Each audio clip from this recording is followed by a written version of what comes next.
Manifesto of the Communist Party, published in 1848. A spectre is haunting Europe, the spectre of communism. All the powers of old Europe have entered into an holy alliance to exorcise this spectre. Pope and Tsar, Metternich and Guizot, French radicals and German police spies. Where is the party in opposition that has not been decried as communistic by its opponents in power? Where the opposition that has not hurled back the branding reproach of communism against the more advanced opposition parties, as well as against its reactionary adversaries? Two things result from this fact. One, communism is already acknowledged by all European powers to be itself a power. Two, it is high time that communists should openly, in the face of the whole world, publish their views, their aims, their tendencies, and meet this nursery tale of the spectre of communism with a manifesto of the party itself. To this end, communists of various nationalities have assembled in London and have sketched the following manifesto, to be published in the English, French, German, Italian, Flemish and Danish languages. Chapter 1.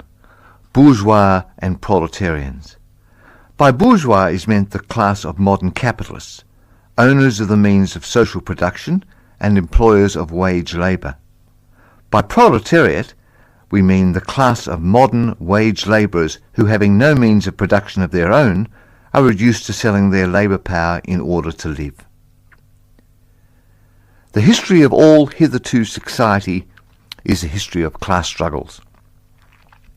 Freedman and slave, patrician and plebeian, lord and serf, guild master and journeyman, in a word, oppressor and oppressed, stood in constant opposition to one another and carried on an uninterrupted, now hidden, now open, a fight that each time ended either in a revolutionary reconstruction of society at large or in the common ruin of the contending classes.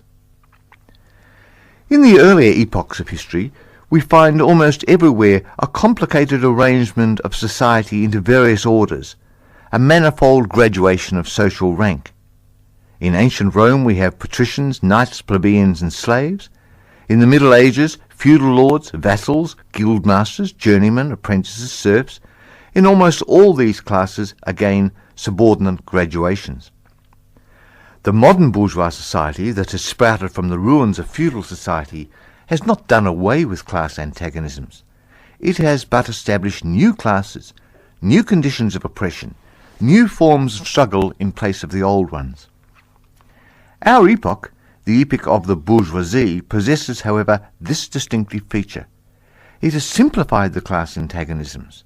Society as a whole is more or less splitting up into two great hostile camps, into two great classes directly facing each other, bourgeois and proletariat. From the serfs of the Middle Ages sprang the chartered burghers of the earliest towns. From these burgesses the first elements of the bourgeois were developed. The discovery of America, the rounding of the Cape, opened up fresh ground for the rising bourgeoisie.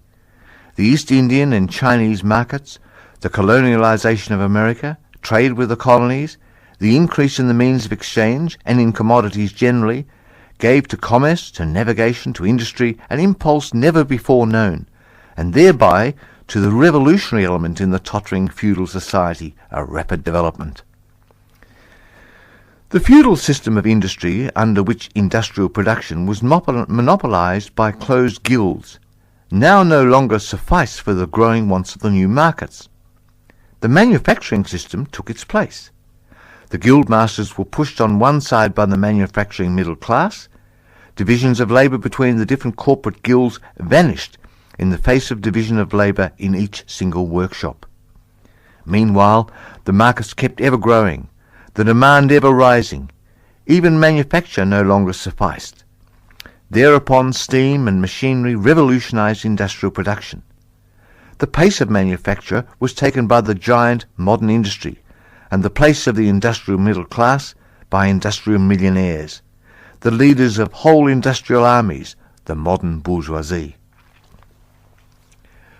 Modern industry has established the world market, for which the discovery of America paved the way. This market has given an immense development to commerce, to navigation, to communication by land. This development has, in its turn, reacted upon the extension of industry, and in proportion as industry, commerce, navigation and railways extended, in the same proportion the bourgeoisie developed, increased its capital, and pushed into the background every class handed down from the Middle Ages. We see, therefore, how the modern bourgeoisie is itself the product of a long course of development, of a series of revolutions in the modes of production and of exchange. Each step in the development of the bourgeoisie was accompanied by a corresponding political advance of that class. An oppressed class under the sway of the feudal nobility, an armed and self-governing association in the medieval commune, here independent urban republic, as in Italy and Germany, these taxable third estate of the monarchy, as in France, afterwards in the period of manufacture proper, serving either the semi-feudal or the absolute monarchy as a counterpose against the nobility, and in fact cornerstone of the great monarchies in general. The bourgeoisie has at last, since the establishment of modern industry and of world market, conquered for itself, in the modern representative state, exclusive political sway. The executive of the modern state is but a committee for managing the common affairs of the whole bourgeoisie. The bourgeoisie historically has played a most revolutionary part. The bourgeoisie, whenever it has got the upper hand, has put an end to all feudal, patriarchal, idyllic relations. It has pitilessly torn asunder the motley feudal ties that bound man to his natural superiors, and has left remaining no other nexus between man and man than naked self-interest, than callous cash payment. It has drowned the most heavenly ecstasies of religious fervour, of chivalrous enthusiasm, of Philistine sentimentalism, in the icy water of egotistical calculation. It has resolved personal worth into exchange value, and in place of the numerous indefeasible chartered freedoms, has set up that single unconscionable freedom, free trade. In one word, for exploitation, veiled by religious and political illusions, it has substituted naked, shameless, direct, brutal exploitation. The bourgeoisie has stripped from its halo every occupation hitherto honoured and looked up to with reverent awe. It has converted the physician, the lawyer, the priest, the poet, the man of science into its wage labourers. The bourgeoisie has torn from the family its sentimental veil, and it has reduced the family relation to a mere money relation. The bourgeoisie now disclose how it came to pass that the brutal display of vigour in the Middle Ages, which reactionists so much admire, found its fitting complement in the most slothful indolence. It has been the first to show what man's activity can bring about. It has accomplished wonders far surpassing Egyptian pyramids, Roman aqueducts, or Gothic cathedrals. It has conducted expeditions that put in the shade all former exodus of nations and crusades. The bourgeoisie cannot exist without constantly revolutionizing the instruments of production, and thereby the relations of production, and with them the whole relations of society. Conservation of the old modes of production in its unaltered form was, on the contrary, the first condition of existence for all earlier classes. Constant revolutionizing of production, uninterrupted disturbance of all social conditions, everlasting uncertainty and agitation distinguish the bourgeois epoch from all earlier ones. All fixed, fast-frozen relations with their train of ancient and venerable prejudices and opinions are swept away. All new-formed ones become antiquated before they can ossify. All that is solid melts into air. All that is holy is profaned.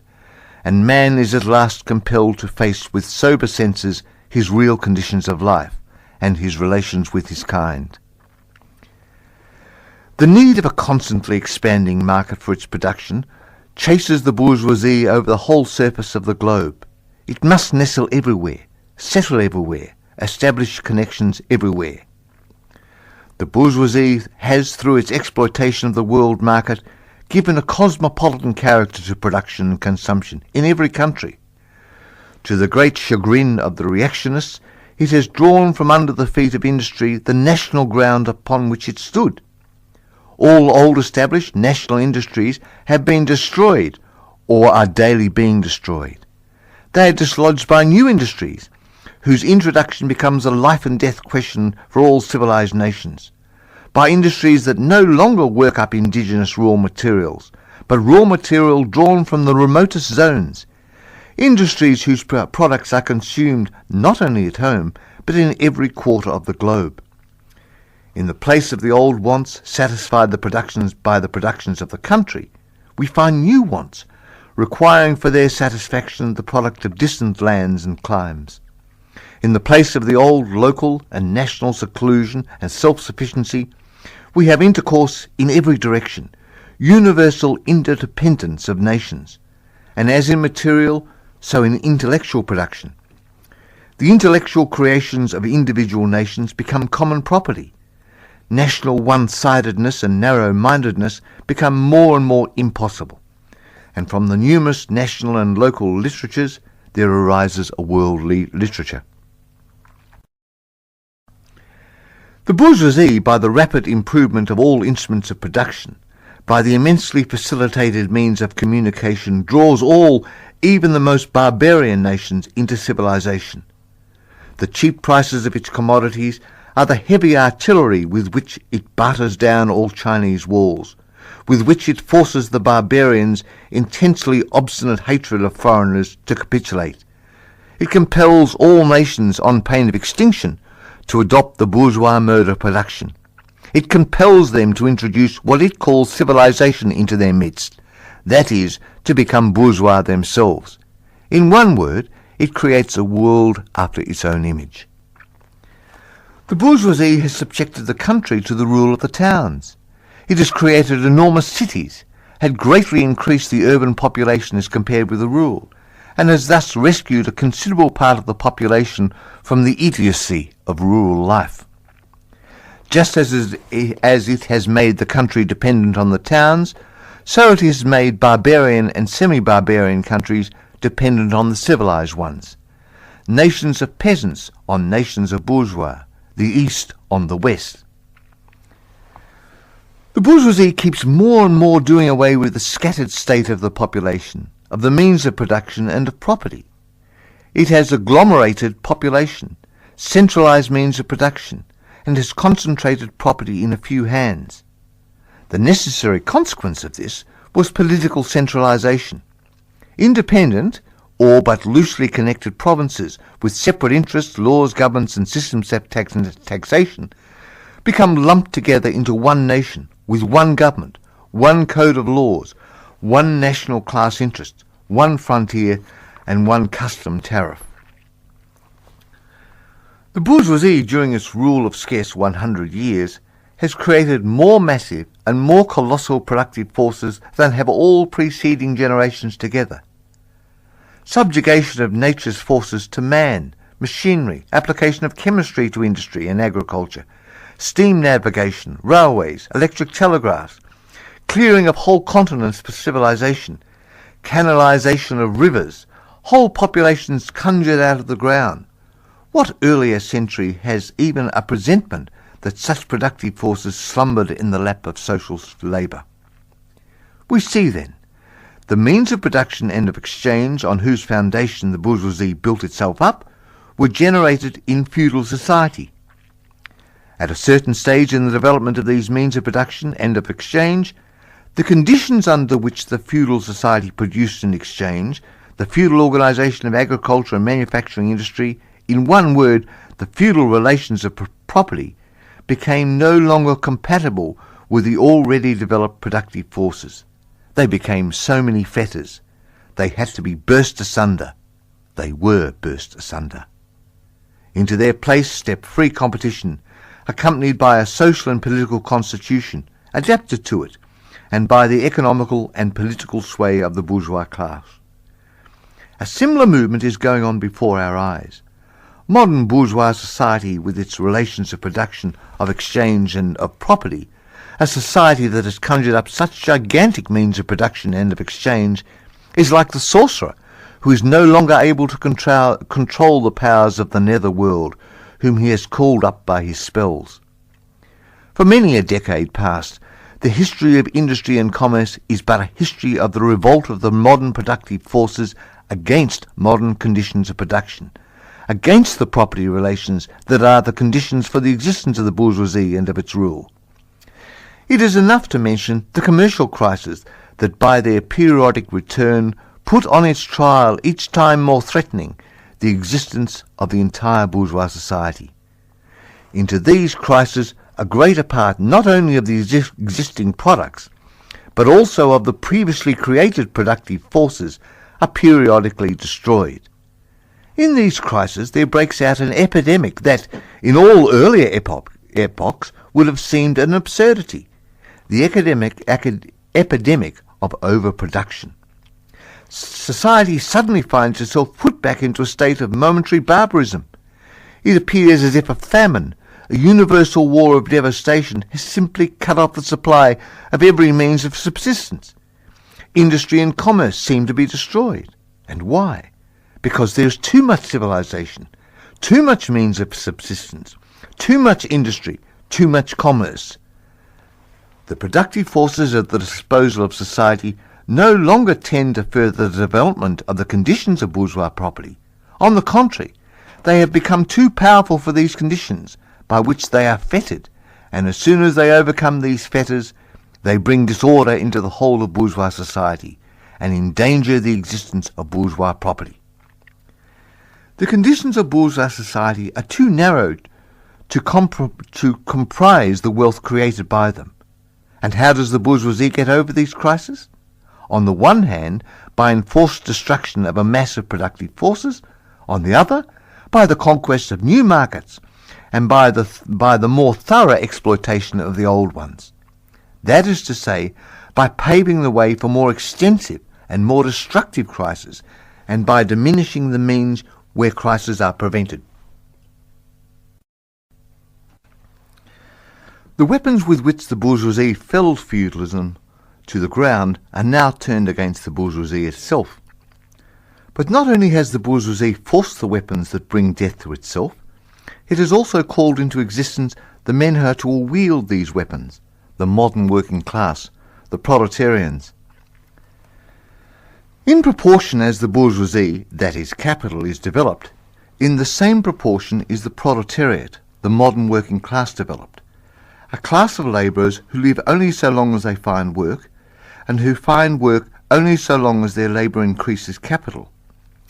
These labourers, who must sell themselves piecemeal, are a commodity, like every other article of commerce, and are consequently exposed to all the vicissitudes of competition, to all the fluctuations of the market. Owing to the extensive use of machinery and to the division of labour, the work of the proletarians has lost all individual character, and consequently all charm for the workman. He becomes an appendage of the machine, and it is only the most simple, most monotonous and easily acquired knack that is required of him. Hence the cost of production of a workman is restricted almost entirely to the means of subsistence that he requires for his maintenance and for the propagation of his race. But the price of a commodity, and therefore of labour, is equal to its cost of production. In proportion, therefore, as the repulsiveness of the work increases, the wage decreases. Nay more, in proportion as the use of machinery and division of labour increases, in the same proportion the burden of toil also increases, whether by prolongation of the working hours, by the increase of the work exacted in a given time, or by increased speed of machinery, etc. Modern industry has converted the little workshop of the patriarchal master into the great factory of the industrial capitalist. Masses of labourers crowded into factory are organised like soldiers. As privates of the industrial army, they are placed under the command of a perfect hierarchy of officers and sergeants. Not only are they the slaves of the bourgeois class and of bourgeois state, they are daily and hourly enslaved by the machine, by the onlooker, and above all, by the individual bourgeois manufacturer himself. The more openly this despotism proclaims gain to be its end and aim, the more petty, the more hateful, and the more embittering it is. The less the skill and exertion of strength implied in manual labour, in other words, the more modern industry becomes developed, the more is the labour of men superseded by that of women. Differences of age and sex have no longer any distinctive social validity for the working class. All are instruments of labour, more or less expensive to use according to their age and sex. No sooner is the exploitation of the labourer by the manufacturer so far at an end that he receives his wages in cash than he is set upon by other portions of the bourgeoisie, the landlord, the shopkeeper, the pawnbroker, etc. The lower strata of the middle class, the small tradespeople, shopkeepers, and retired tradesmen generally, the handicraftsmen and peasants, all these sink gradually into the proletariat, partly because their diminutive capital does not suffice for the scale on which modern industry is carried out, and is swamped in the competition with the largest capitalists, partly because their specialised skill is rendered worthless by the new methods of production. Thus the proletariat is recruited from all classes of the population. The proletariat goes through various stages of development.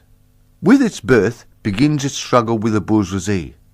At first the contest is carried on by individual labourers, then by work people of a factory, then by the operatives of one trade, in one locality against individual bourgeois who directly exploit them. They direct their attacks not against the bourgeois conditions of production, but against the instruments of production themselves. They destroy imported wares that compete with their labour. They smash to pieces machinery. They set factories ablaze. They seek to restore by force the vanished status of the workmen of the Middle Ages. At this stage, the labourers still form an incoherent mass scattered over the whole country and broken up by their mutual competition. If anywhere they unite to form more compact bodies, this is not yet the consequence of their own active union, but of the union of the bourgeoisie, which class, in order to attain its political ends, is compelled to set the whole proletariat in motion, and is moreover yet for a time able to do so. At this stage, therefore, the proletarians do not fight their enemies, but the enemy of their enemies, the remnants of absolute monarchy, the landowners, the non-industrial bourgeoisie, the petty bourgeoisie. Thus the whole historical movement is concentrated in the hands of the bourgeoisie. Every victory so obtained is a victory for the bourgeoisie. But with the development of industry, the proletariat not only increases its number, it becomes concentrated in greater masses, its strength grows, and it feels that strength more. The various interests and conditions of life within the ranks of the proletariat are more and more equalized. In proportion as machinery obliterates all distinctions of labour and nearly everywhere reduces wages to the same low level. The growing competition amongst the bourgeoisie and the resulting commercial crisis make the wage of the workers ever more fluctuating. The unceasing improvement of machinery, ever more rapidly developing, makes their livelihood more and more precarious. The collisions between individual workmen and individual bourgeois take more and more the character of collisions between two classes. Thereupon the workers begin to form combinations, trade unions, against the bourgeoisie. They club together in order to keep up the rate of wages. They found permanent associations in order to make provision beforehand for these occasional revolts. Here and there the contest breaks out into riots. Now and then the workers are victorious, but only for a time. The real fruit of their battle lies not in the immediate result, but in the ever-expanding union of the workers. This union is helped on by the improved means of communication that are created by modern industry, and that places the workers of different localities in contact with one another. It is just this contact that was needed to centralize the numerous local struggles, all of the same character, into one national struggle between classes. But every class struggle is a political struggle, and that union, to attain which the burghers of the Middle Ages, with their miserable highways, required centuries, the modern proletarians, thanks to railways, achieve in a few years. The organisation of the proletarians into a class, and consequently into a political party, is continually being upset again by the competition between the workers themselves. But it ever rises up again, stronger, firmer, mightier. It compels legislative recognition of particular interests of the workers by taking advantage of the divisions amongst the bourgeoisie itself. Thus the 10 Hours Bill in England was carried. Although collisions between the classes of the old society further, in many ways, the course of development of the proletariat, the bourgeoisie finds itself involved in a constant battle. At first with the aristocracy, later on with those portions of the bourgeoisie itself whose interests have become antagonistic to the progress of industry, at all times with the bourgeoisie of foreign countries. In all these battles, it sees itself compelled to appeal to the proletariat, to ask for its help, and thus to drag it into the political arena. The bourgeoisie itself, therefore, supplies the proletariat with its own elements of political and general education. In other words, it furnishes the proletariat with the weapons for fighting the bourgeoisie. Further, as we've already seen, entire sections of the ruling class are, by the advance of industry, precipitated into the proletariat, or at least threatened in their conditions of existence. These also supply the proletariat with fresh elements of enlightenment and progress. Finally, in times when the class struggle nears the decisive hour, the progress of dissolution going on within the ruling class, in fact within the whole range of old society, assumes such a violent, glaring character that a small section of the ruling class cuts itself adrift and joins the revolutionary class, the class that holds the future in its hands. Just as, therefore, at an earlier period, a section of the bourgeoisie, of the nobility, went over to the bourgeoisie, so now a proportion of the bourgeoisie goes over to the proletariat, and in particular a portion of the bourgeoisie ideologues who have raised themselves to the level of comprehending theoretically the historical movement as a whole. Of all the classes that stand face to face with the bourgeoisie today, the proletariat alone is a really revolutionary class. The other classes decay and finally disappear in the face of modern industry. The proletariat is its special and essential product. The lower middle class, the small manufacturer, the shopkeeper, the artisan, the peasant, all these fight against the bourgeoisie to save from extinction their existence as factions of the middle class. They are therefore not revolutionary, but conservative. Nay, more, they are reactionary, for they try to roll back the wheel of history. If by chance they are revolutionary, they are only so in view of their impending transfer into the proletariat. Thus they defend not their present, but their future interests. They desert their own standpoint to place themselves as that of the proletariat. The dangerous class, the social scum, that passively rotten mass thrown off by the lowest layers of old society, may here and there be swept into the movement by a proletarian revolution. Its conditions of life, however, prepare it far more for the part of a bribed tool of a reactionary intrigue.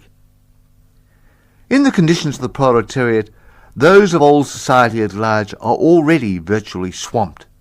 The proletarian is without property, his relation to his wife and children has no longer anything in common with the bourgeois family relations, modern industrial labour, modern subjection to capital, the same in England as in France, in America as in Germany, has stripped him of every trace of national character. Law, morality, religion are to him so many bourgeois prejudices, behind which lurk in ambush just as many bourgeois interests. All the preceding classes that have got the upper hand sought to fortify their already acquired status by subjecting society at large to their conditions of appropriation.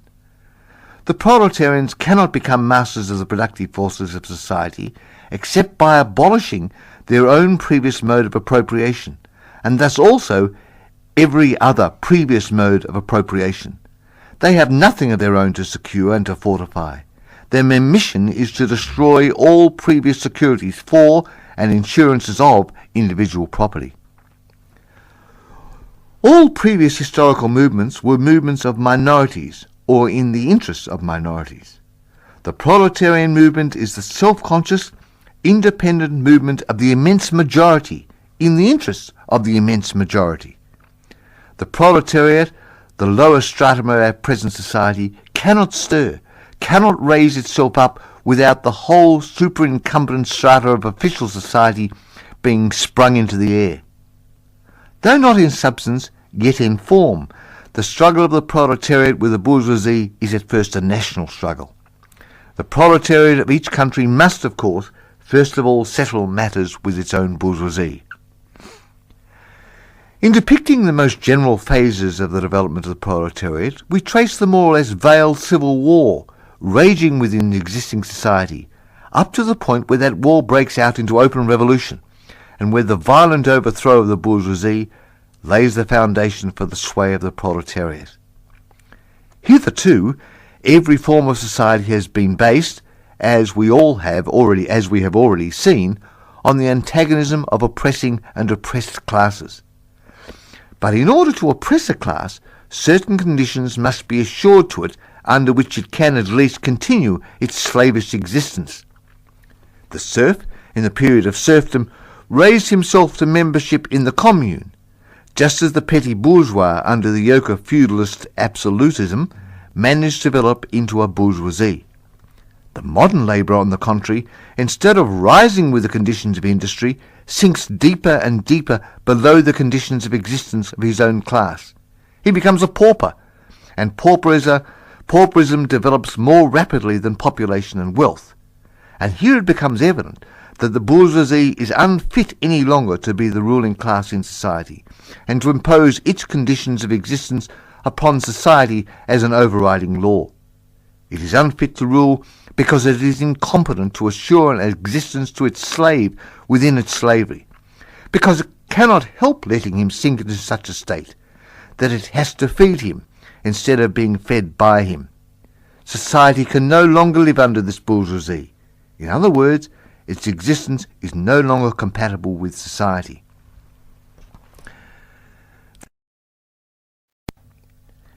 The essential condition for the existence and for the sway of the bourgeois class is the formation and augmentation of capital.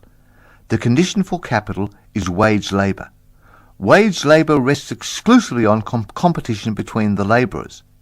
The advance of industry, whose involuntary promoter is the bourgeoisie, replaces the isolation of the labourers due to competition by their revolutionary combination due to association.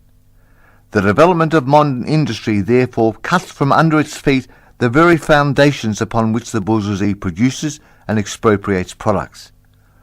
What the bourgeoisie therefore produces above all are its own gravediggers. Its fall and the victory of the proletariat are equally inevitable. Chapter 2. Proletarians and Communists. In what relation do the Communists stand to the proletarians as a whole? The Communists do not form a separate party opposed to either working class parties. They have no interests separate and apart from those of the proletariat as a whole. They do not set up any sectarian principles of their own by which to shape and mould the proletarian movement. The Communists are distinguished from the other working class parties by this only. 1.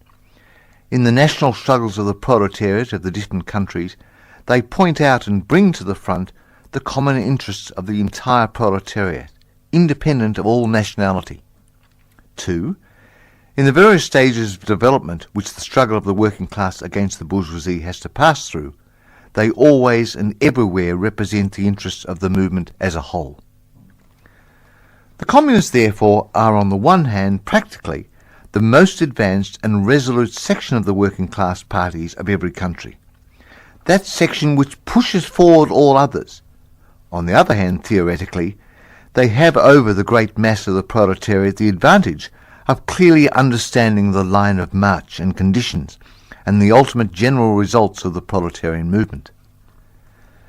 The immediate aim of the Communists is the same as that of all other proletarian parties: formation of the proletariat into a class, overthrow of the bourgeois supremacy, conquest of political power by the proletariat. The theoretical conclusions of the communists are in no way based on ideas and principles that have been invented or discovered by this or that universal reformer. They merely express in general terms actual relations springing from an existing class struggle, from an historical movement going on under their very eyes. The abolition of existing property relations is not at all a distinctive feature of communism. All property relations in the past have continually been subject to historical change consequent upon the changes in historical conditions. The French Revolution, for example, abolished feudal property in favour of bourgeois property. The distinguishing feature of communism is not the abolition of property generally, but the abolition of bourgeois property. But modern bourgeois private property is the final and most complete expression of the system of producing and expropriating products that is based on class antagonisms, on the exploitation of the many by the few. In this sense, the theory of the communists may be summed up in the single sentence, abolition of private property. We communists have been reproached with the desire of abolishing the right of personally acquired property as the fruit of a man's own labour, which property is alleged to be the groundwork of all personal freedom, activity and independence. Hard-won, self-acquired, self-earned property? Do you mean the property of the petty artisan and of the small peasant, a form of property that preceded the bourgeois form? There is no need to abolish that. The development of industry has to a great extent already destroyed it, or is still destroying it daily. Or do you mean modern bourgeois private property? But does wage labour create any property for the labourer? Not a bit. It creates capital. That is, that kind of property which exploits wage labour, and which cannot increase except upon the condition of begetting a new supply of wage labour for fresh exploitation. Property in its present form is based on the antagonism of capital and wage labour. Let's examine both sides of this antagonism. To be a capitalist is not only to have a purely personal but a social status in production. Capital is a collective product, and only by the united actions of many members, nay, in the last resort, only by the united action of all members of society, can it be set in motion. Capital is, therefore, not a personal, it is a social power. When, therefore, capital is converted into common property, into the property of all members of society, personal property is not thereby transformed into social property. It is only the social character of the property that is changed. It loses its class character. Let us take wage labour. The average price of wage labour is the minimum wage. That is, that quantum of the means of subsistence which is absolutely requisite to keep the labourer in bare existence as a labourer. What, therefore, the wage labourer appropriates by means of his labour merely suffices to prolong and reproduce a bare existence. We by no means intend to abolish this personal approbation of the products of labour, an approbation that is made for the maintenance and reproduction of human life, and that leaves no surplus wherewith to command the labour of others. All that we want to do away with is the miserable character of this appropriation, under which the labourer merely lives to increase capital, and is allowed to live only in so far as the interests of the ruling class require it. In bourgeois society, living labour is but a means to increase accumulated labour.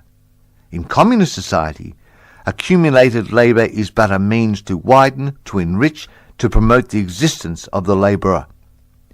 In bourgeois society, therefore, the past dominates the present. In communist society, the present dominates the past. In bourgeois society, capital is independent and has individuality, while the living person is dependent and has no individuality. And the abolition of this state of things is called by the bourgeoisie abolition of individuality and freedom, and rightly so. The abolition of bourgeois individuality, bourgeois independence, and bourgeois freedom is undoubtedly aimed at. By freedom is meant, under the present bourgeois conditions of production, free trade, free selling and buying. But if selling and buying disappear, free selling and buying disappear also. This talk about free selling and buying and all the other brave words of our bourgeoisie about freedom in general have a meaning, if any, only in contrast with the restricted selling and buying with the fettered traders of the Middle Ages, but have no meaning when opposed to the communist abolition of buying and selling, of the bourgeois conditions of production, and of the bourgeoisie itself. You are horrified at our intending to do away with private property. But in your existing society, private property is already done away with for 9/10 of the population. Its existence for the few is solely due to the non-existence in the hands of those 9/10. You reproach us, therefore, with intending to do away with a form of property, the necessary condition for whose existence is the non-existence of any property for the immense majority of society. In other words, you reproach us with intending to do away with your property. Precisely so. That is just what we intend. From the moment when labour can no longer be converted into capital, money or rent, into a social power capable of being monopolised, that is, from the moment when individual property can no longer be transformed into bourgeois property, into capital, from that moment, you say, individuality vanishes. You must therefore confess that by individual you mean no other person than the bourgeoisie, than the middle-class owner of property. This person must, indeed, be swept out of the way and made impossible. Communism deprives no man of the power to appropriate the products of society. All that it does is to deprive him of the power to subjugate the labour of others by means of such appropriation. It's been objected that upon the abolition of private property, all work will cease and universal laziness will overtake us. According to this, bourgeois society ought long ago to have gone to the dogs through sheer idleness.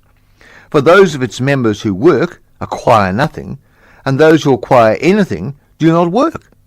The whole of this objection is but another expression of the tautology, that there can no longer be any wage labour when there is no longer any capital.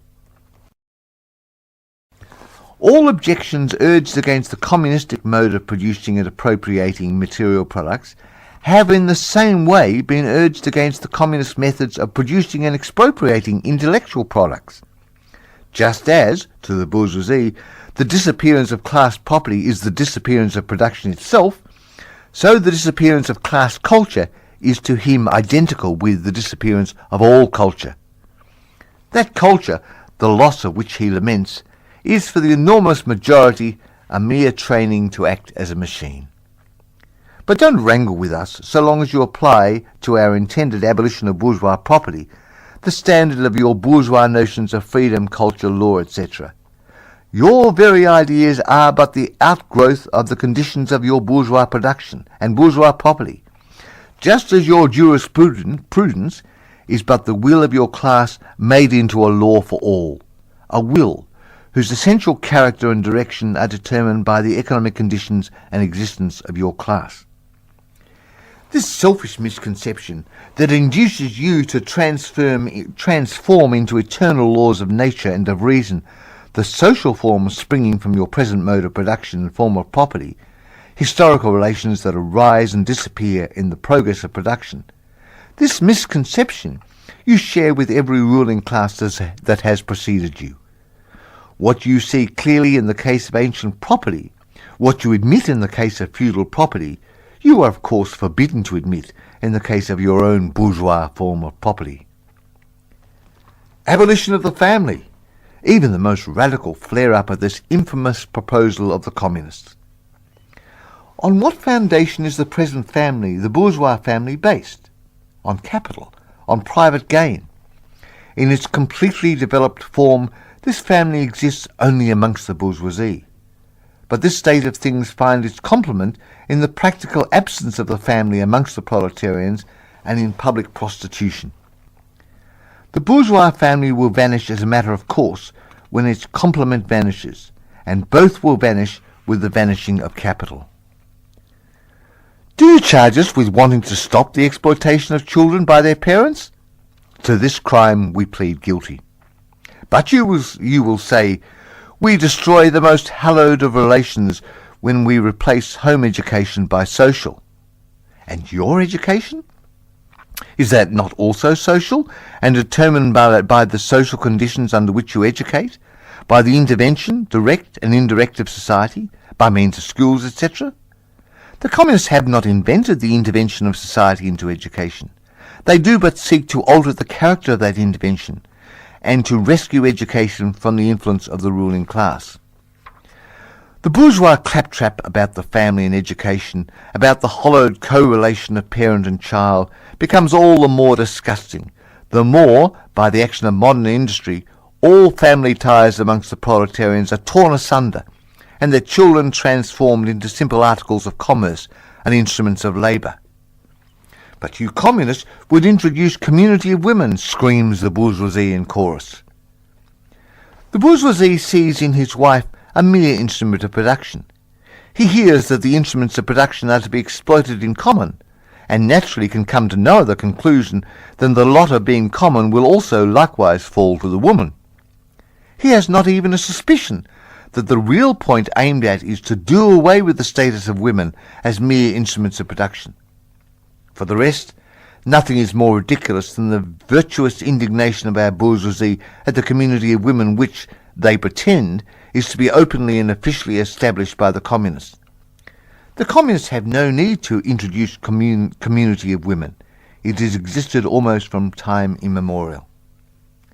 Our bourgeoisie, not content with having the wives and daughters of their proletarians at their disposal, not to speak of common prostitutes, take it the greatest pleasure in seducing each other's wives. Bourgeois marriage is in reality a system of wives in common, and thus, at the most, what the communists might possibly be reproached with is what they desire to introduce, in substitution for a hypocritically concealed and openly legalized community of women.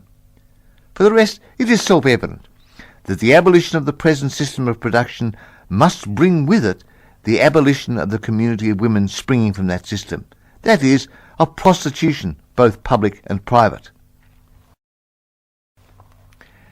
The communists are further approached with desiring to abolish countries and nationality. Working men have no country. We cannot take from them what they have not got. Since the proletariat must first of all acquire political supremacy, must rise to be the leading class of the nation, must constitute itself the nation, it is so far itself national, though not in the bourgeois sense of the word. National differences and antagonism between peoples are daily more and more vanishing, owing to the development of the bourgeoisie, to freedom of commerce, to the world market, to uniformity in the mode of production and in the conditions of life corresponding thereto. The supremacy of the proletariat will cause them to vanish still faster. United action of the leading civilized countries, at least, is one of the first conditions for the emancipation of the proletariat. In proportion as the exploitation of one individual by another is put an end to, the exploitation of one nation by another will also be put an end to. In proportion as the antagonism between classes within the nation vanishes, the hostility of one nation to another will come to an end. The charges against communism made from a religious, a philosophical, and generally from an ideological standpoint are not deserving of serious examination. Does it require deep intuition to comprehend that man's ideas, views and conceptions, in a word, man's consciousness, changes with every change in the conditions of his material existence, in his social relations and in his social life? What else does the history of ideas prove, other than that intellectual production changes its character in proportion as material production is changed? The ruling ideas of each age have ever been the ideas of its ruling class. When people speak of ideas that revolutionize society, they do but express the fact that within the old society the elements of a new one have been created, and that the dissolution of the old ideas keeps ever apace with the dissolution of the old conditions of existence. When the ancient world was in its last throes, the ancient religions were overcome by Christianity. When Christian ideas succumbed in the 18th century to the rationalist ideas, feudal society fought its death battle with the then revolutionary bourgeoisie. The ideas of religious liberty and freedom of conscience merely gave expression to the sway of free competition within the domain of knowledge. Undoubtedly, it will be said, religious, moral, philosophical and juridical ideas have been modified in the course of historical development. But religion, morality, philosophy and political science and law constantly survived this change. There are, besides eternal truths, such as freedom, justice, etc., that are common to all states of society. But communism abolishes eternal truths. It abolishes all religion and all morality, instead of constituting them on a new basis. It therefore acts in contradiction to all past historical experience. What does this accusation reduce itself? The history of all past society has consisted in the development of class antagonisms that assume different forms at different epochs. But whatever form they may have taken, one fact is common to all past ages, viz., the exploitation of one part of society by the other. No wonder, then, that the social consequence of past ages, despite all the multiplicity and variety it displays, moves within certain common forms or general ideas, which cannot be completely banished, except with the total disappearance of class antagonisms. The communist revolution is the most radical rupture with traditional property relations. No wonder that its development involves the most radical rupture with traditional ideas. But let us have done with bourgeois objections to communism. We have seen above that the first step in the revolution by the working class is to raise the proletariat to the position of ruling class, to win the battle of democracy. The proletariat will use its political supremacy to wrest, by degrees, all capital from the bourgeoisie, to centralise all instruments productions in the hands of the state, that is, of the proletariat organised as the ruling class, and to increase the total of productive forces as rapidly as possible.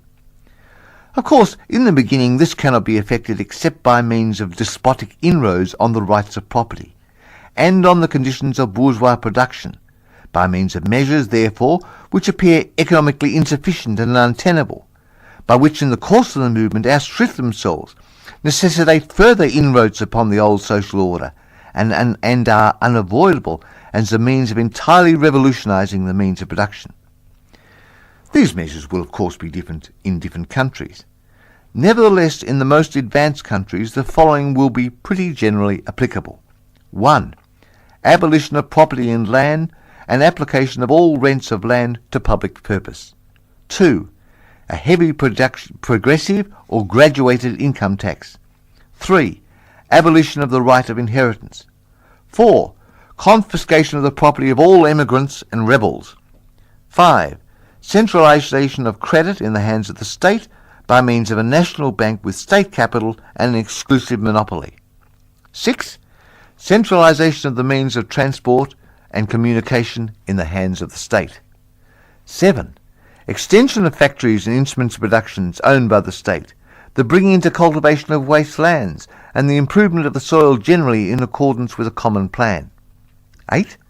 Equal liability for all to labour, establishment of industrial armies, especially for agriculture. 9. Combination of agriculture with manufacturing industries, gradual abolition of the distinction between town and country by a more equitable distribution of the population over the country. 10. Free education for all children in public schools, abolition of children's factory labour in its present form, combination of education with industrial production, etc., etc.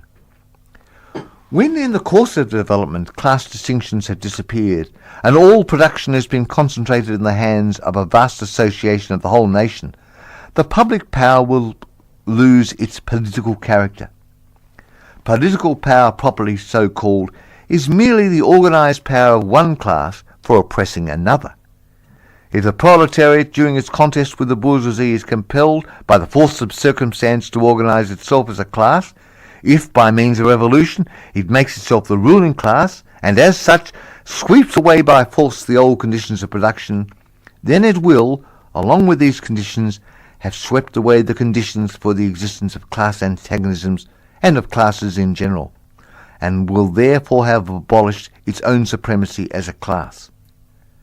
In the place of old bourgeois society, with its classes and class antagonisms, we shall have an association in which the free development of each is the condition for the free development of all. Chapter 3. Socialist and Communist Literature. Part 1. Reactionary Socialism. A. Feudal Socialism. Owing to their historical position, it became the vocation of the aristocracies of France and England to write pamphlets against modern bourgeois society. In the French Revolution of July 1830 and in the reform agitation in England, these aristocracies again succumbed to the hateful upstart. Thenceforth, a serious political contest was altogether out of the question. A literary battle alone remained possible. But even in the domain of literature, the old cries of the Restoration period had become impossible. In order to rouse sympathy, the aristocracy were obliged to lose sight, apparently, of their own interests, and to formulate their indictment against the bourgeoisie in the interests of the exploiting working class alone. Thus the aristocracy took their revenge by singing lampoons on their new master, and whispering in his ears sinister prophecies of coming catastrophe. In this way rose feudal socialism, half lamentation, half lampoon, half echo of the past, half menace of the future, at times by its bitter, witty and incisive criticism, striking the bourgeoisie to its very heart's core, but always ludicrous in its effect, through total incapacity to comprehend the march of modern history. The aristocracy, in order to rally the people to them, waved the proletarian alms bag in front for a banner, though the people, so often as it joined them, saw on their hind quarters the old feudal coats of arms, and deserted with loud and irreverent laughter. One section of the French Legitimists and the Young England exhibited this spectacle.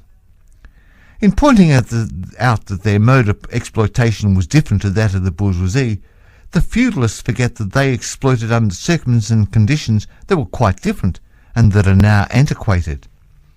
In showing that under their rule the modern proletariat never existed, they forget that the modern bourgeoisie is the necessary offspring of their own form of society.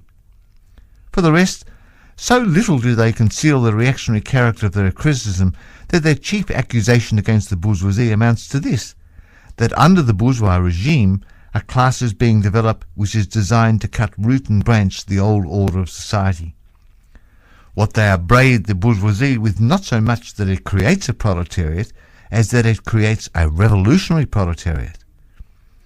In political practice, therefore, they join in all coercive measures against the working class, and in ordinary life, despite their highfalutin phrases, they stoop to pick up the golden apples dropped from the tree of industry, and to barter truth, love and honour for traffic in wool, beetroot, sugar and potato spirits.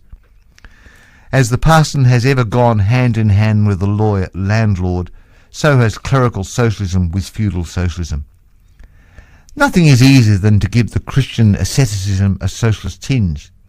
Has not Christianity declaimed against private property, against marriage, against the state?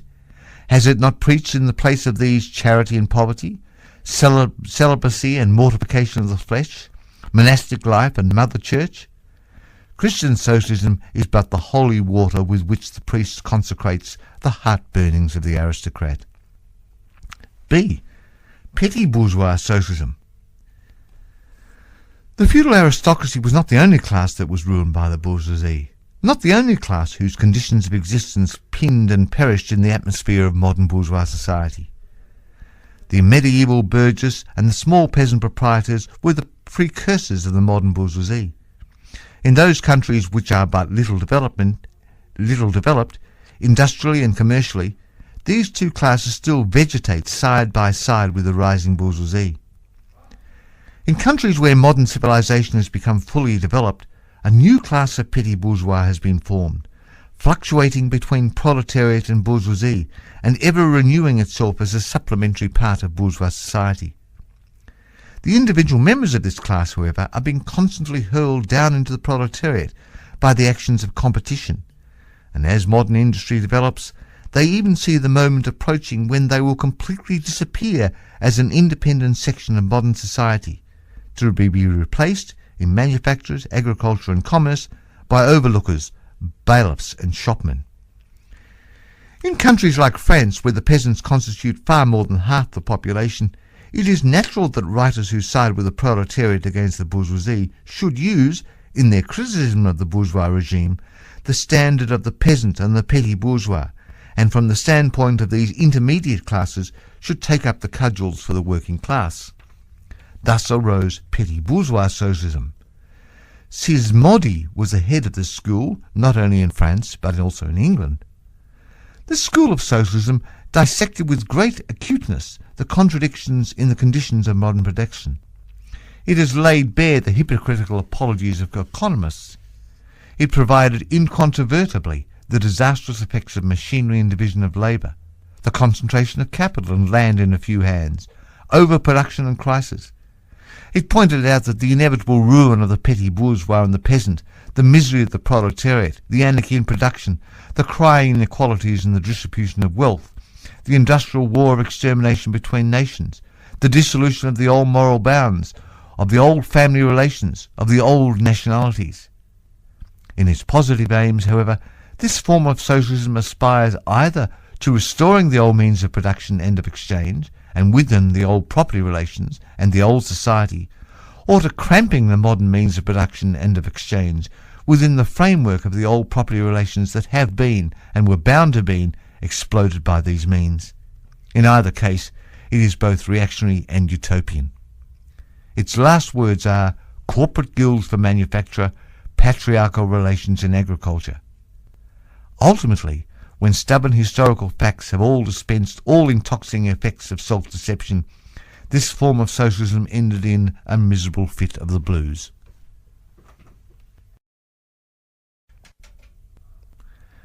C. German or true socialism.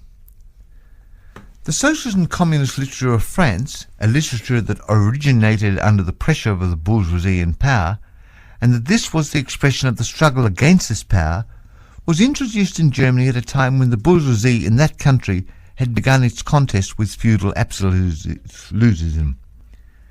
German philosophers, would-be philosophers, and beaux esprits eagerly seized on this literature, only forgetting that when these writers immigrated from France into Germany, French social conditions had not immigrated along with them. In contrast with German social conditions, this French literature lost all its immediate practical significance and assumed a purely literary aspect. Thus, to the German philosopher of the 18th century, the demands of the First French Revolution were nothing more than the demands of practical reason in general, and the utterance of the will of the revolutionary French bourgeoisie signified in their eyes the laws of pure will, of will as it was bound to be, of true human will generally. The work of the German literati consists solely in bringing the new French ideas into harmony with their ancient philosophical conscience, or rather in annexing the French ideas without deserting their own philosophical point of view. This annexation took place in the same way in which a foreign language is appropriated, namely by translation. It is well known how the monks wrote silly lives of Catholic saints over the manuscripts on which the classical works of ancient heathendom had been written. The German literary people reversed this process with the profane French literature. They wrote their philosophical nonsense beneath the French original. For instance, beneath the French criticism of the economic functions of money, they wrote alienations of humanity, and beneath the French criticism of the bourgeois state, they wrote dethronement of the category of the general, and so forth. The introduction of these philosophical phrases at the back of the French historical criticisms they dubbed philosophy of action, true socialism, German science of socialism, philosophical foundations of socialism, and so on.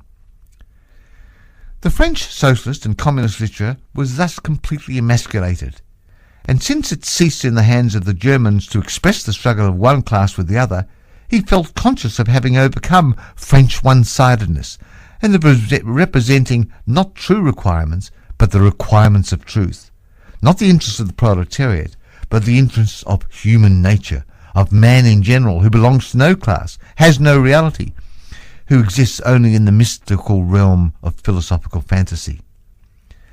This German socialism, which took its schoolboy tasks so seriously and solemnly, and extolled its poor stock in trade in such mountebank fashion, meanwhile gradually lost its pedantic innocence. The fight of the German, and especially of the Prussian bourgeoisie, against feudal aristocracy and absolute monarchy, in other words, the liberal movement, became more earnest.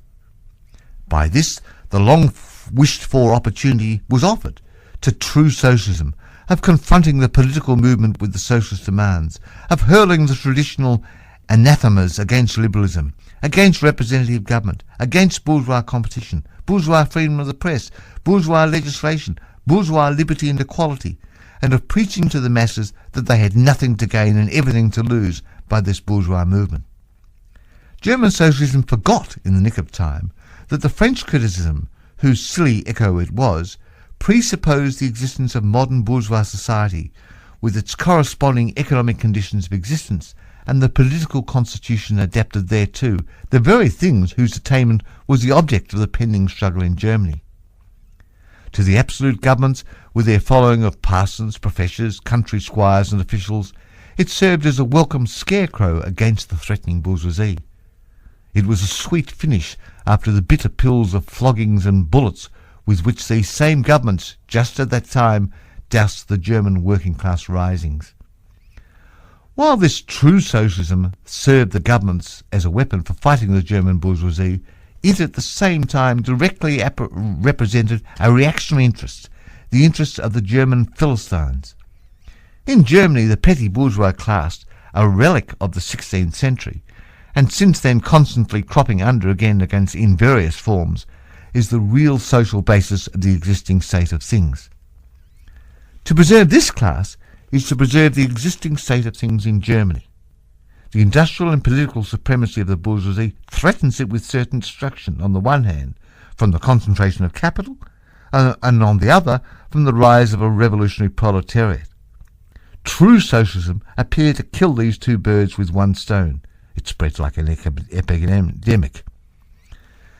The robe of speculative cobwebs, embroidered with the flowers of rhetoric, steeped in the dew of sickly sentiment, this transcendental robe in which the German socialists wrapped their sorry eternal truths, all skin and bone, served to wonderfully increase the sale of their goods among such a public. And on its part, German socialism recognised more and more its own calling as the bombastic representative of the petty bourgeois Philistine. It proclaimed the German nation to be the modern nation, and the German petty Philistine to be the typical man. To every villainous meaning of this model man it gave a hidden, higher, socialist interpretation, the exact contrary of its real character. It went to the extreme length of directly opposing the brutally destructive tendency of communism, and of proclaiming its supreme and impartial contempt of all class struggle. With very few exceptions, all the so-called socialist and communist publications that now circulate, 1847, in Germany, belong to the domain of this foul and enervating literature. Subsection 2. Conservative or bourgeois socialism. A part of the bourgeoisie is desirous of redressing social grievances in order to secure the continued existence of bourgeois society. To this section belong economists, philanthropists, humanitarians, improvements of the conditions of the working class, organisers of charity, members of society for the prevention of cruelty to animals, temperance fanatics, hole and corner reformers of every imaginable kind. This form of socialism has, moreover, been worked out into complete systems. We may cite Proudhon's Philosophie de la Misère as an example of this form, the poverty of philosophy. The socialist bourgeoisie want all the advantages of modern social conditions without the struggles and the dangers necessarily resulting therefrom. They desire the existing state of society minus its reactionary and disintegrating elements. They wish for a bourgeoisie without a proletariat. The bourgeoisie naturally conceives a world in which it is supreme to be the best, and bourgeois socialism develops this comfortable conception into various more or less complete systems. In requiring the proletariat to carry out such a system, and thereby to march straightway into the new social Jerusalem, it but requires in reality that the proletariat should remain within the bounds of existing society, but should cast away all its hateful ideas concerning the bourgeoisie. A second and more practical but less systematic form of this socialism sought to depreciate every revolutionary moment in the eyes of the working class by showing that no mere political reform, but only in the change in the material conditions of existence, in economic relations, could be of any advantage to them. By changes in the material conditions of existence, this form of socialism, however, by no means understands abolition of the bourgeois relations of production, an abolition that can be effected only by a revolution, but administrative reforms, based on the continued existence of those relations. Reforms, therefore, that in no respect affect the relations between capital and labour, but at best lessen the cost and simplify the administrative work of bourgeois government. Bourgeois socialism attains adequate expression when, and only when, it becomes a mere figure of speech. Free trade, for the benefit of the working class. Protective duties, for the benefit of the working class. Prison reform, for the benefit of the working class. This is the last word and the only seriously meant word of bourgeois socialism. It is best summed up in the phrase, the bourgeoisie is a bourgeoisie for the benefit of the working class. Subchapter 3, Critical Utopian Socialism and Communism. We do not here refer to that literature which in every modern revolution has always given voice to the demands of the proletariat, such as the writings of Babeuf and others. The first direct attempts of the proletariat to attain its own ends, made in times of universal excitement when feudal society was being overthrown, these attempts necessarily failed, owing to the then undeveloped state of the proletariat, as well to the absence of the economic conditions for its emancipation, conditions that had yet to be produced, and it could only be produced by the impending bourgeois epoch alone. The revolutionary literature that accompanied these first movements of the proletariat had necessarily a reactionary character. It inculcated universal asceticism and social levelling in its crudest form. The socialist and communist systems properly so called, those of Saint-Simon, Fourier, Owen and others, sprang into existence in the early undeveloped period described above of the struggle between the bourgeois and the proletarians. The founders of these systems see, indeed, the class antagonism as well as the action of the decomposing elements in the prevailing form of society. But the proletariat, as yet in its infancy, offers to them the spectacle of a class without any historical initiative or any independent political movement. Since the development of class antagonisms keeps even pace with the development of industry, the economic situation, as they find it, does not as yet offer to them the material conditions for the emancipation of the proletariat. They therefore search after a new social science, after new social laws that are to create these conditions.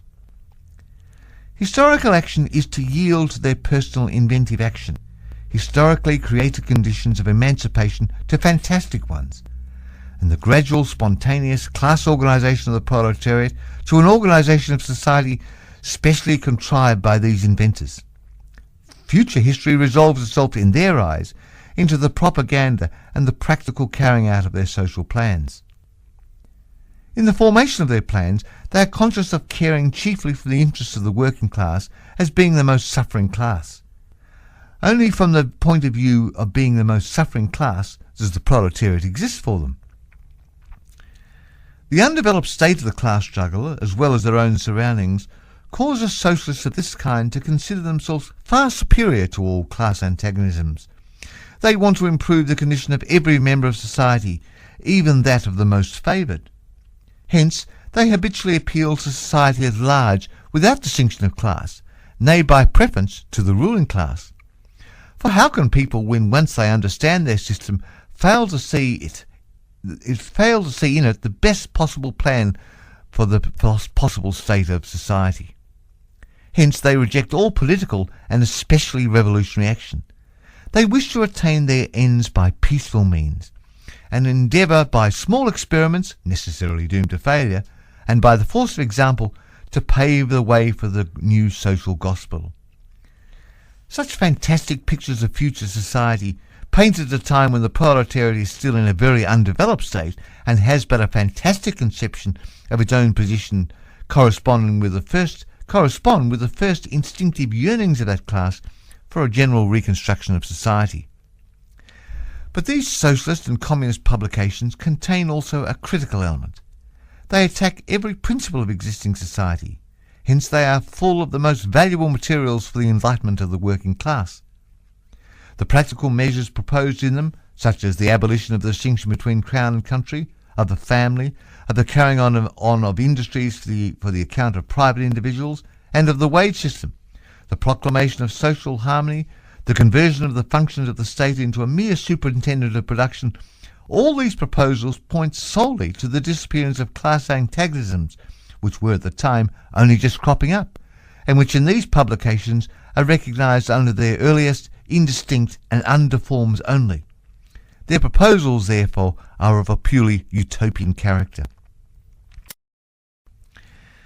The significance of critical utopian socialism and communism bears an inverse relation to historical development.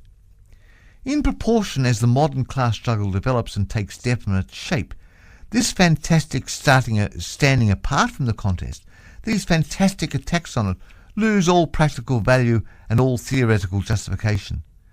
Therefore, although the originators of these systems were in many respects revolutionaries, their disciples have in every case formed mere reactionary sects. They hold fast by the original views of their masters, in opposition to the progressive historical development of the proletariat. They, therefore, endeavour, and that consistently, to deaden the class struggle and to recognise the class antagonisms. They still dream of experimental realisation of their social utopias, of founding isolated phalansteres, of establishing home colonies, of setting up little Ikra, Duciodendo's editions of the New Jerusalem. And to realise all these castles in the air, they are compelled to appeal to the feelings and purses of the bourgeoisie. By degrees, they sink into the category of the reactionary conservative socialists depicted above, differing from these only by more systematic pedantry and by their fanatical and superstitious belief in the miraculous effects of their social science. They therefore violently opposed all political action on behalf of the working class. Such action, according to them, can only result from blind unbelief in the new gospel. The Owenites in England and the Fourierists in France respectively opposed the Chartists and the Reformists. Chapter 4. Position of the Communists in relation to the various existing opposition parties. Section 2 has made clear the relation of the Communists to the existing working class parties, such as the Chartists in England or the agrarian reformers in America. The Communists fight for the attainment of their immediate aims, for the enforcement of the momentary interests of the working class, but only in the movement of the present. They also represent and take care of the future of that movement. In France, the Communists ally themselves with the Social Democrats against the conservative and radical bourgeoisie, reserving, however, the right to take up a critical position in regard to phrases and allusions traditionally handed down from the Great Revolution. In Switzerland, they support the radicals without losing sight of the fact that this party consists of antagonistic elements, partly of democratic socialists, in the French sense, partly of radical bourgeoisie. In Poland, they support the party that insists on an agrarian revolution as the prime condition for national emancipation, that party which fomented the insurrection in Krakow in 1846. In Germany, they fight for the bourgeoisie whenever it acts in a revolutionary way against the absolute monarchy, the feudal squirearchy and the petty bourgeois. But they never cease for a single instant to instill into the working class the clearest possible recognition of the hostile antagonism between the bourgeoisie and the proletariat, in order that the German working class may straightway use, as so many weapons against the bourgeoisie, the social and political conditions that the bourgeoisie must necessarily introduce along with its supremacy. And in order that, after the fall of the reactionary classes in Germany, the feudal classes, the fight against the bourgeoisie itself may immediately begin. The communists turn their attention chiefly to Germany because that country is on the eve of a bourgeois revolution that is bound to be carried out under more advanced conditions of European civilization and with a much more developed proletarian than that of England was in the 17th and of France in the 18th century, and because the bourgeois revolution in Germany will be but a prelude to immediately following bourgeois revolution. In short, the communists everywhere support every revolutionary movement against existing social and political order of things. In all these movements, they bring to the front as the leading question in each the property question, no matter what its degree of development at the time. Finally, they labour everywhere for the union and agreement of the democratic parties of all countries. The communists disdain to conceal their views and aims. They openly declare that their aims can only be attained by the forcible overthrow of all existing social conditions. Let the ruling classes tremble at a communistic revolution. The proletarians have nothing to lose but their chains. They have a world to win. Working men of all country, unite.